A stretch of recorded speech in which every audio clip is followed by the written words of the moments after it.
Banner तहत और किन मुद्दों को लेकर आज बैठक? आज का जो बैठक है, कोरोना काल के बाद में थोड़ा हम लोग ईज आउट हुए तो पहला बैठक किए हैं, वैसे इस साल का दूसरा बैठक है।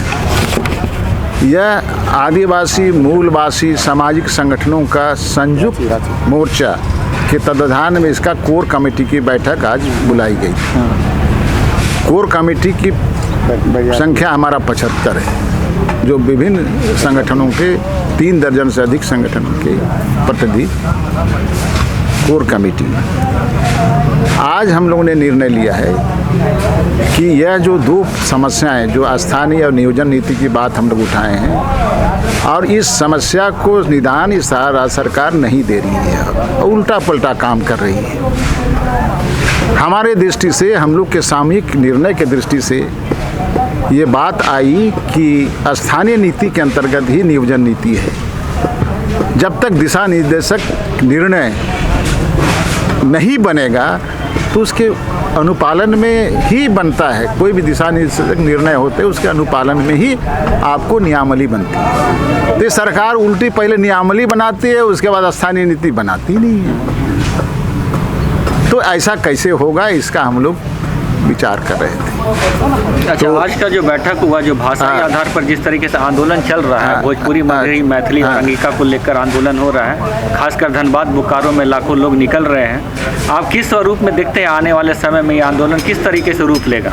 देखिए, ये आंदोलन तो उनका सतही और अच्छा है, क्योंकि आंदोलन इसलिए हुआ है कि यहाँ पर जब झारखंड की धरती पर नागपुरी हुआ, आदिवासी भाषाओं का है, रीजनल लैंग्वेज का आज तक जड़ नहीं हुआ है, उसका व्यवस्था सही नहीं हुआ है। और इसका जब तक व्यवस्था सही नहीं होगा, पढ़ाई लिखाई नहीं होगा, अध्ययन अध्यापन नहीं होगा, नौकरी पेशा में ये लोग को एक स्वरूप नहीं दिया जाएगा, और उल्टा जो बाहरी मूल की भाषाएँ हैं जो यहाँ की नहीं है, जिसकी कोई आवश्यकता भी आज के डेट में नहीं है, उसको ज़बरदस्ती ठूसना राज्य सरकार का ये नीति सही नहीं है। इसलिए इसको पहले जनजाति और क्षेत्रीय भाषाओं के आधार मान करके यहाँ पर कम से कम 25 साल तक काम करना हो चाहिए, और 25वां साल के बाद आप जहाँ कहीं से भी कोई भाषा को पढ़ाइए, अंग्रेजी पढ़ाइए, फारसी पढ़ाइए, दूसरा पढ़ाइए, फ्रेंच पढ़ाइए, तमाम चीज़ पढ़ाइए, और भोजपुरी पढ़ाइए, मैथिली भी पढ़ाइए, दूसरा भी पढ़ाइए, उसके लिए हम सक्षम हो जाएंगे। लेकिन आज के डेट में जो हमने झेला है, झारखंड की धरती ने झेला है, तो नागपुर ने झेला है, उसको बचा के रखने के लिए हम अभी स्वीकार नहीं करेंगे सर। अच्छा, ये आदिवासी मूलवासी प्लेटफॉर्म से आप इस बात को रख रहे हैं, तो आप ये बताइए कि आज तक जो है झारखंड राज्य में बहुत सारे ऐसे प्रतिनिधि हुए जो आदिवासी मूलवासी के हैं, और वो बातों को प्लेटफॉर्म पे रख सकते हैं, फोरम पे रख सकते हैं। जो पूर्णिमा नीरज सिंह है, वो तो पार्टी के फोरम पे ही रह के बोल रही है कि यहाँ के जो भोजपुरी बोलने वाले लोग, मगही बोलने वाले लोग, या फिर अंगिका मैथिली बोलने वाले लोग पीढ़ियों से रह रहे हैं, तो वो तो यहाँ पे उनका अधिकार होना चाहिए, उनको तो मिलना चाहिए भाषाई आधार पर उनका अधिकार। नहीं, यहाँ पर आदिवासी मूलवासी के लिए ही झारखंड बना है, इसको काहे नहीं, इसके अवधारणा में क्या लिखा हुआ है उसको देखिए। लेकिन वो अवधारणा में आज से 21 साल पहले जो अलग हुआ, उसके पहले भी लिखी, उसमें लिखी गई है। उस अवधारणा के प्रतिपूर्ति हुआ क्या, काम हुआ क्या? नहीं हुआ है। तो बाहर के लिए सोचने के लिए हमारे पास अवसर ही नहीं है। पहले तो 21 साल का भरपाई करो, और जो हमारे साथ जुल्म हुआ है इस राज्य को, उसकी भरपाई करो, उसके बाद दूसरी की बात करो। मैं ये कहना चाहता हूँ, आज के डेट में आपको यहाँ का जो पैदा हुआ, उद्भव हुआ भाषा को आप आगे बढ़ाइए, यहाँ का भाषा को बढ़ाइए, ताकि यहाँ का संस्कृति आज का है। आप चले जाइए इसमें, बंगाल में तो बंगाली लोग बोलते हैं, उड़ीसा में से सभी जाति कुटुंब के लोग बोलते हैं। केवल बंगाली लोग बांग्ला भाषा थोड़े बोलते हैं। उड़ीसा में उड़िया भाषा केवल उड़िया लोग थोड़े बोलते हैं, सारे लोग बोलते हैं। जब यहाँ हमारा भाषा बोलेंगे, प्रसिद्धि मिलेगी, उसकी उपयोगिता बढ़ेगी, और हम उस पर काबिज होंगे, तब यहाँ की संस्कृति पनपेगी, यहाँ के लोग तब देखा जाएगा। तब तब हम सोच सकते हैं बाहरी भाषा को। लेकिन अच्छा, अभी कांग्रेस के प्लेटफॉर्म पर रह के चुनी हुई विधायक है अभी वर्तमान में, वो तो प्लेटफॉर्म में बोल रही हैं भोजपुरी अंगिका और इसके समर्थन में, लेकिन 28 आदिवासी जनजाति अनुसूचित जनजाति के विधायक भी हैं जो विभिन्न प्लेटफॉर्मों में हैं, लेकिन उनका अभी तक वक्तव्य इस मामले को लेकर आया नहीं है। हालांकि राजनीति की बात होती है और राजनीति में ही अधिकार मिलता है, आप चुन के भेजे, वो चुन के भेजे आदिवासी सीट से, लेकिन वो तो इस बात को बोल नहीं रहे हैं। उन सारे प्रतिनिधियों को आप क्या कहना चाहेंगे? देखिए, आपको मैं बताऊं, कांग्रेस पार्टी राष्ट्रीय पार्टी है, लेकिन वो जमीन से कभी जुड़ता नहीं है। ये उनका सबसे बड़ा पॉलिसी में दिक्कत है। कारण गीता से रिजाइन कर दी है, देख रहे हैं। दूसरी बात आप देखिए, कांग्रेस की नीति सर्वभौम है, लेकिन हमारी नीति वो नहीं है। हमारा पहले झारखंड के विकास चाहिए। यहाँ जो कुछ भी मंत्री मुखिया बने हैं, आज यहाँ का जो अध्यक्ष है झारखंडी नहीं है, ये कैसे हो रहा भाई? भाजपा उसको झेल चुके हैं। इसके पिछले बार में रघुवर दास को बनाई, जो राजनाथ गांव छत्तीसगढ़ के थे, और बाय बाय हो गया। कांग्रेस तो पैरासाइट पार्टी है, दूसरे पर चढ़ती है, फेतरा में चढ़ के राज करती है। अभी तो जमा में चढ़ी है, हम लोग पर चढ़ी हुई है। जेएमएम सत्ता में कैसे आई? अगर CNTR-SPT एक्ट का आंदोलन नहीं होता, यहाँ का जनसाधारण आंदोलन नहीं होता, गांव-गांव में इस क्रांति नहीं होती, जमीन से जुड़ा हुआ था। रघुवर दास की गलती के कारण ये सरकार आ गई, और हम लोग सभी मददगार हैं। यहाँ झारखंड आदिवासी संयुक्त मोर्चा का मैं उस समय मुख्य संयोजक था, मैंने लड़ा। लेकिन जब सत्ता में आई तो किसी को पहचानता नहीं है, ये न नीति निर्धारण करता है। मैं तो कभी सुना भी नहीं हूँ कि झारखंड मुक्ति मोर्चा के पॉलिटिकल पार्टी के जो विधायक है, जनप्रतिनिधि, उनके साथ कहीं बैठक किया हो और बातचीत किया हो कि झारखंड का विकास और पॉलिसी कैसे बनेगी, कैसे नीति बनेगी, इसका तो कभी डिस्कस नहीं किया। तो दूसरी पार्टी से तो छोड़िए दीजिए बात। तो इस तरह की हालातें झारखंड की राजनीति में है। कारण राजनीति सही तरीके से नहीं चल रही है, इसका आँख कान सब बहिरा हो गया है। अच्छा, स्थानीयता मुद्दा को लेकर या फिर भाषाई आंदोलन या फिर भाषाई मुद्दा को लेकर ऐसा नहीं लगता कि आदिवासी मूलवासी या फिर मूल झारखंडी जो है उनके साथ केवल राजनीति ही होता रहा और आज भी राजनीति हो रहा है? एक तरफ जेएमएम और की सरकार, जो गठबंधन की सरकार है, वो तो जो 24 दिसंबर को जो नोटिफाई करती है उसमें क्षेत्रीय भाषा के रूप में इन सारी भाषाओं को दर्जा देने का बात करती है, और वहीं उनके ही मंत्री जो है जगन्नाथ महतो जैसे लोग जो है वो सरकार के पास जाते हैं और बोलते हैं कि इसको हटा दिया जाए। तो ये क्या, किस तरीके से आप देखते हैं? आपके जब इस चीज़ में है कि आपके लोग, पार्टी के लोग इस बात को बोल रहे हैं और मूल माटी के ही आप पार्टी हैं, तो इस तरीके की बातें किस तरीके से? जगन्नाथ महतो की बात मत कीजिए, वो कैबिनेट के मंत्री हैं जी। कैबिनेट ने निर्णय लिया ना जी, तो अब तक मंत्री में क्यों हैं? रिजाइन कर देना चाहिए उनको। अगर इस बात का समर्थक है तो रिजाइन करके देखे, हम लोग के साथ आके लड़े। उस सरकार में राकेश साहब की बात नहीं करें, इसलिए हो रहा है कि बोकारो के हमारे लोग, आदिवासी मूलवासी के लोग, चाहे धनबाद के लोग, उस क्षेत्र में लोग बरसों से इस बात को तड़पा है, देखा है, इसका भूगा है। वो लोग आंदोलन कर रहे हैं, उस क्षेत्र से राजनीति करना है तो बोलना है, ये तो उनका नीति होगा। मुझे नहीं लगता है उसका कोई कमिटमेंट है। और मैं कह देना चाहते हैं हेमंत सोरेन जी को, सरकार में है तो ध्यान से चलाए और अपना गद्दी बचाने की कोशिश करे। आप देखिएगा, कांग्रेस के पीड़ा में, राजद के पीड़ा में, उनके छत्र छाया में ये पनप नहीं सकता है, और यही गलती करेगा और ये लोग कराएगा ही। अब राजेश ठाकुर का तो मैं वक्तव्य सुना हूँ, जो वकालत कर रहे हैं अंगिका फंगिका जितना भी भाषाएं हैं। ऐसा क्यों भाई? झारखंड की राजनीति करते हो तो बात करते हो, बिहार की बात करते हो, इसका मतलब आपका एलिजेंस झारखंड के धरती से नहीं है।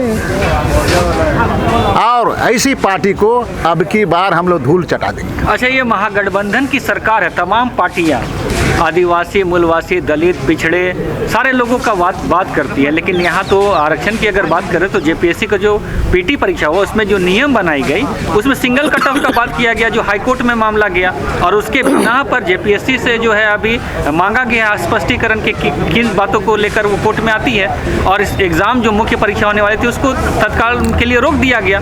तो क्या कहना चाहेंगे? अगर जी right from first GP to that of 10th घोर मट्ठा हो रहा है। और आज के डेट में तो ऐसा, अमिताभ चौधरी जी यहाँ के मूलवासी नहीं हैं, यहाँ के निवासी नहीं हैं, इनको यहाँ पर एलिजेंस क्या रहेगा, गलत हो कि सही हो। अब बताइए कि 49 आदमी बिना परीक्षा दिए पास कर दिया था जी, उस रिजल्ट का क्या भरोसा है, उस रिजल्ट का क्या भरोसा है। और मामला ये है, पीटी से लेकर के अंतिम दौर तक रिजर्वेशन होता है, रिजर्वेशन के अनुपात पे ही रिजल्ट निकाला जाता है। यहाँ पर कौन सा नियमावली बना रहे हैं, कौन गड़बड़ने वाले, वो तो कुछ बहुत मैंने सुधारा जाके वो समझा बुझा के, अदरवाइज ऐसा घोर मट्ठा किया है लोग जिसका कोई ठिकाना नहीं है। यहाँ के ब्यूरोक्रेसी गलत सलत बना करके राजनीतिक ठप्पा लगाने का काम कर रहा है। इसके सिवाय राजनीतिक चेतना यहाँ के लोग में नगण्य है। हेमंत सोरेन तो हमको नहीं बुझाता है, मुख्यमंत्री है, सम्मान करते हैं, लेकिन विवेक नहीं है। अच्छा, आजसू के बारे में क्या कहना चाहेंगे? वो जो उनके सुप्रीमो है, आज खतियान आधारित स्थानीयता की बात करते हैं, बहुत सारी चीज़ों की बात करते, लेकिन वो तो सरकार में थे, तमाम पार्टियां सरकार में आती है। देखिए, सुदेश महतो जी उस कमेटी में थे जी, जो स्थानीय नियोजन नीति बनने के लिए थे, अर्जुन मुंडा की सरकार में। क्यों नहीं बनाया? हेमंत सोरेन जी भी थे, वो भी थे, और राजेंद्र सिंह भी थे, सब कोई थे, उन्होंने क्यों नहीं बनाया? ये लोग की इच्छा शक्ति नहीं, बनाने की हिम्मत नहीं है। कारण ये डोल ड्रम हो रहा है झारखंड में, बना देना चाहिए था। आज घड़ियालू आंसू लोग बहाते हैं। आप तय करिए है जनता का स्थानीय नीति क्या होगा। ये राजनीतिक परिदृश्य की चीज़ ने, कमिटमेंट की चीज़ ने, यहाँ पर बड़े बड़े नेता हैं, वो लोग कहाँ कुछ कर रहे हैं। ये दुखद समाचार है भाई। और कांग्रेस इससे कहीं मैंने आप उम्मीद मत रखिए। जेएमएम थोड़ा बहुत करता, वो भी उन लोग के ट्यून में नाच रहा है, चाहे राजद के ट्यून में नाच रहा है, कांग्रेस के ट्यून में नाच रहा है, और ये राजनीति कर रहा है। ये सामाजिक लड़ाई और झारखंड की धरती, झारखंड के जो युवा है वो सड़कों पर है और उनको लग रहा है उनके अधिकारों का हनन हो रहा है।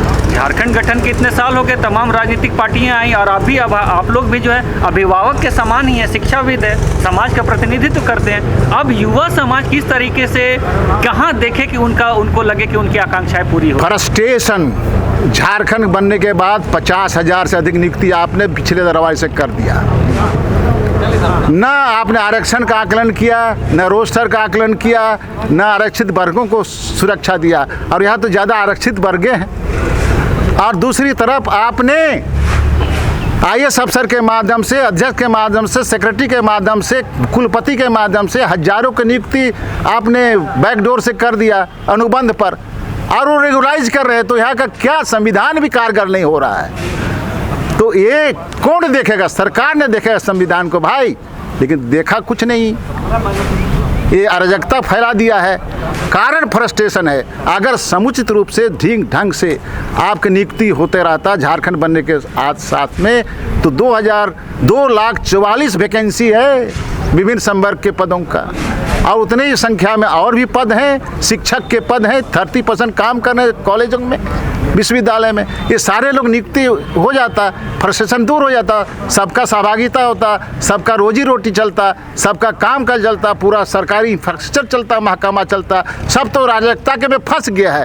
तो फ्रस्ट्रेशन नहीं हुआ तो क्या होगा? बाल बच्चे पढ़ रहे हैं, नौकरी दे रहे हैं, परीक्षा नहीं हो रही है, कुछ नहीं हो रहा है, क्या लाज नहीं लगता है सरकार को कि 2,44,000 वैकेंसी पेंडिंग है, वो भी तृतीय और चतुर्थ वर्ग के कर्मचारी लोग का और शिक्षकों का पद का, उसके साथ साथ जो गजटेड अफसर राजपति उसको भी पेंडिंग है। क्यों? इसका मतलब सरकार को कमिटमेंट नहीं है, सरकार चलाने का कुवत नहीं है, ये सरकार को इस रन करने का, शासन चलाने का। मैं ये कह सकता हूँ, कारण फ्रस्ट्रेशन होगा। पढ़ लिख रहा है तो लोग कहाँ जाएंगे? नौकरी में वैकेंसी है, बहाल नहीं होता है, क्यों नहीं होता है? ये सवाल तो उठेगा ही। और जुआ आक्रोश आज तक इतना मायने में नहीं है जितना होना चाहिए। ये दुखद भी बात है। क्या करेगा? जेपीएससी का लोग हल्ला गुल्ला किया, जितना आंदोलन किया, सच्चाई तो सामने आ गई। फिर क्या हुआ? जेपीएससी के मामले में जो घोर मट्टा हुआ, ये किसी भी संवैधानिक संस्था के लिए शोभनीय नहीं है, और उसकी विश्वसनीयता पर आंच आ गई है। और जिस रिजल्ट पर आप गर्व कर रहे हैं, सरकार बहाल करना चाहती है, उस रिजल्ट में 49 आदमी बिना परीक्षा में बैठे हुए, बिना वो मार्कशीट के पास किया था। इससे ज़्यादा क्या हो सकता है? चलिए, आप तो सब सारे चीज़ों को बात को रख रहे हैं, आगे इतने संगठनों को मिलाकर जो संगठन तैयार हो रही है, किस तरीके से आप लोग लड़ाई लड़ेंगे कि तमाम लोगों को अधिकार झारखंड राज्य में मिले? मैं कहना चाहता हूं कि 10 तारीख को हम लोग थ्रेड वाइड हम लोग नीति तय करेंगे, प्रेस क्लब में बैठ करके तय करेंगे। और पहला कदम हमने अनाउंस कर दिया है, 12 मार्च को हजारों लाखों की संख्या में सड़कों पर यूथ रहेंगे, नागरिक रहेंगे, बुद्धिजीवी रहेंगे, सारे लोग रहेंगे। और झारखंड की नीयत और सरकार की नीयत और नियति के साथ साथ झारखंड का दिशा और तस्वीर को हम लोग पेश करने का कोशिश करेंगे। और झारखंड सरकार ही नहीं, 21 वर्ष तक जो घटनाएं घटी है उसका सोशल ऑडिट पेश करेंगे जनता के सामने, राज्य की जनता। ठीक। भाषा को लेके एक प्रश्न है सर, भाषा को लेके एक प्रश्न है। एक समुदाय ऐसा भी है जो भोजपुरी भाषा का समर्थन कर रहा है, जबकि झारखंड आज़ाद हुआ, झारखंड जो अलग हुआ था झारखंडियों के लिए, तो झारखंड में रह करके भोजपुरी को समर्थन देना, आर पार की लड़ाई की बात करना, इसको किस तरह से देखते हैं? मैं सभी भाषा को कदर करता हूँ, लेकिन पहले पैदान में झारखंड की भाषाएं, यहाँ की नागपुरी भाषा और जनजातीय भाषा को हम ज़्यादा प्रश्रय देंगे। और ये भाषा जब फ्लरिश होगा तब दूसरे की भाषा को सोचेंगे। अभी इस भाषा की बाहरी भाषाओं की यहाँ ज़रूरत नहीं है। किसी वाले बोलते होंगे, आप अंग्रेजी से दीजिए एग्जाम, हिंदी से दीजिए, दूसरे भाषाओं से दीजिए। यहाँ के मूल भाषा को आगे बढ़ाने के, संस्कृति भाषा को बनाने के लिए यहाँ के लोगों को प्रश्रय देना, ये नई बात भी नहीं है। आपको पहले से भी यहाँ पर क्या आगे जो मुंडारी भाषा में अफसर नहीं पास करेंगे तो उसका इंक्रीमेंट रुक जाता था, कुड़ुक भाषा में नहीं चलेंगे, दूसरे भाषा में नहीं पास करेंगे तो आपका रुक जाता था। कोई नई बात नहीं, इसको जैसा रूप में दिया गया है, लेकिन बाहर की भाषाओं के लिए तो नहीं है। यहाँ का मिट्टी से गर्भ से पैदा हुआ भाषा को ही अभी प्रश्रय होगा। जब ये समृद्ध होगा तो दूसरे को देखेंगे। ये भी कहा जा रहा है कि अगर भोजपुरी भाषा का विरोध किया जाएगा तो जवाबी कार्रवाई भी हम लोग करेंगे। अरे जवाबी कार्रवाई करते रहेगा, जो करते रहेंगे। ये तो गिदड़ भपके सबके साथ होता है, करते रहेंगे। उसमें क्या है, उसको तो छूट है, संवैधानिक है तो बोलेगा और बोलेगा। पहले तो ये प्रश्न है कि हाँ झारखंड क्यों बना, इसका जवाब दे, उसके बाद सोचेंगे। क्या प्रियम्बल में क्या लिखा हुआ है, इसके अवधारणा में क्या लिखा हुआ है? 1 सदी से झारखंड की लड़ाई हो रही भाई। उन्नति समाज 19वीं सदी के पहले चरण में शुरू हुआ है, आते आते 100 साल के बाद हमको झारखंड मिला है। कोई मजाक है क्या? लड़ा है। अब उसका हम लोग भरपाई तो करें, हमको तो करने दो। तुम्हारी भी सोचेंगे, लेकिन अभी नहीं सोचेंगे कि क्या। ठीक है।